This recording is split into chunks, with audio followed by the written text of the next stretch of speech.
Good morning, everybody. Thank you for a great 3 days here in Saratoga Springs. It's my honor to move us to present the Raymond R. Delany Scholarship.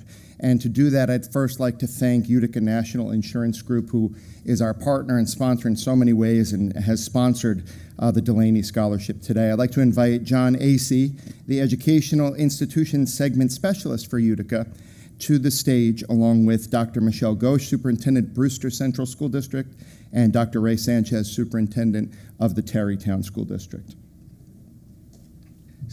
Stephen Hancock is the proud and deserving recipient of this year's Raymond R. Delany Scholarship. He serves as the Assistant Superintendent of the Brewster Central School District. Stephen studied at St. Thomas Aquinas, the College of New Rochelle, Bank Street College of Education, and ultimately he earned his doctorate from Manhattanville University. Most recently, Stephen was the Assistant Superintendent for Human Resources in Brewster, but he served in a number of administrative positions for 15 years in Ossining. He pursuing his doctorate through Manhattanville, his alma mater. Obviously, what was Ray Sanchez's loss is Michelle's gain, which is why they are both here and supporting and sponsored his nomination for today's scholarship. Ladies and gentlemen, help me recognize and celebrate Stephen Hancock from the Brewster Central School District. Good morning, everyone. I am deeply humbled and honored to receive this scholarship. I want to thank the Distinguished Service Committee, NISCUS, and sponsor Utica National Insurance Group.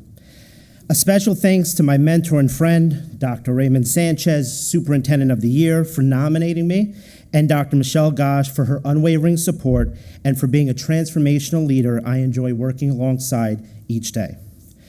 To my family, my parents Dora and Stephen, my brother Thomas, my Aunt Maria, and my amazing wife Andrea, your belief in me has been my driving force.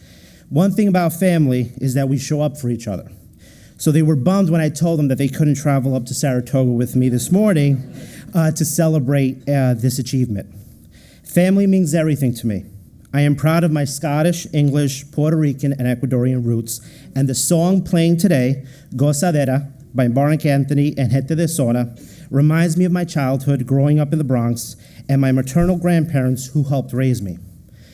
I grew up in a household where my parents worked 2 jobs during the week, so I would stay with my grandparents for my first few years of life and only saw my parents on the weekend. I grew up speaking English and Spanish. My maternal grandparents, who only had an elementary school education, instilled in my brother and me the importance of education.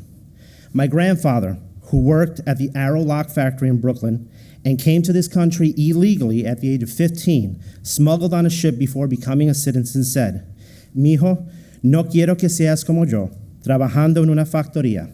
Estudia mucho y sacas buenas notas para que tengas una vida mejor que yo," which translates to, study hard so you can have a better life than I did.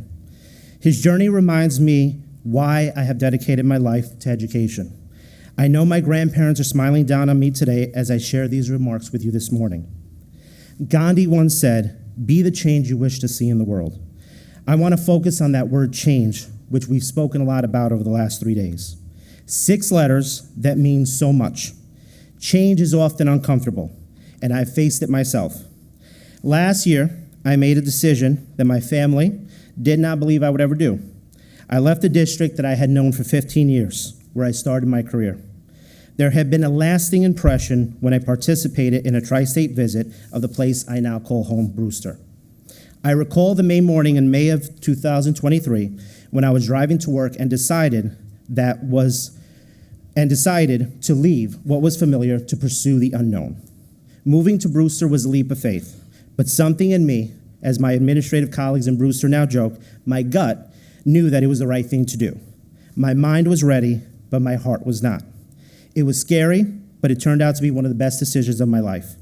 It's a lesson in embracing the unknown, something we as educators are constantly confronted with. In education, we often fight to keep things status quo, or some do, versus challenging the norms of what schools can be. Change for individuals is difficult, not because necessarily of the change itself, but rather the fear of the unknown and the loss of what is familiar. Furthermore, we fear being inadequate and unable to rise to the demand of said change. Adaptive educational challenges are the most difficult because we are working to change people's minds and hearts. There is a sense of loss when you lead an organization through change, the loss of who they have defined themselves to be based on their lived experiences. Change in education, especially when addressing the master schedule in high schools, is like a Rubik's Cube, complex but essential.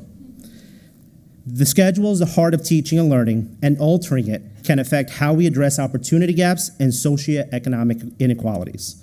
My research will focus on the rationale and process of changing high school schedules, hoping to provide a guide for educational leaders navigating these challenging times. In closing, I want to thank each superintendent in this room. I know there is no Superintendent Appreciation Day, and there really should be. We always appreciate everybody else. Your leadership during these challenging times is inspiring.